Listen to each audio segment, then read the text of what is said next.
C'est c'est triste. C'est vraiment plate.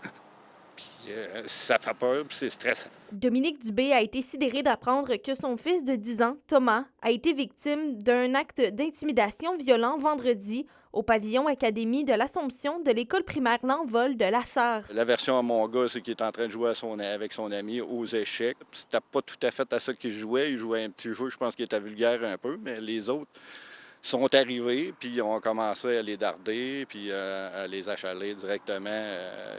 C'est son ami, je pense. Fait que là, mon gars, il a voulu prendre sa défense. Il a commencé à chialer, puis il y en a un autre qui est arrivé, puis paf! Il a fait sa face directement sur le bureau. Pour Dominique Dubé, le sentiment de sécurité est brisé et il souhaite que le centre de service scolaire du Lac-Abitibi pose des actions concrètes pour diminuer l'intimidation à l'intérieur des murs de l'école. Malheureusement, là, je pense qu'il va falloir qu'il y ait vraiment un changement pour rassurer tous les parents là, qui envoient leurs enfants à l'école. Là. Le centre de service scolaire du Lac-Abitibi n'a pas voulu commenter en détail la situation, affirmant qu'il s'agit d'une question de confidentialité pour les jeunes impliqués dans la classe de Thomas, mais assure que des moyens sont mis en place pour prévenir la violence. Faites-nous confiance.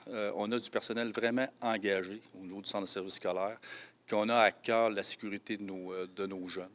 Puis, le personnel sont vraiment sensibles à ça. Puis, on veut une école sécuritaire pour tous. Puis, on ne cessera pas à mettre des efforts, à mettre des ressources pour enrayer cette tendance-là. L'histoire fait réagir aux quatre coins du Québec, alors que la publication Facebook du père atteint près de 1500 partages.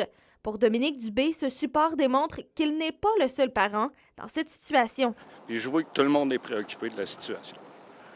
Que c'est pas facile pour personne. Dominique Dubé promet de ne pas abandonner et compte utiliser toutes les ressources nécessaires pour aider son fils. Roxane Caillouette, RNC Nouvelles, La Sarre.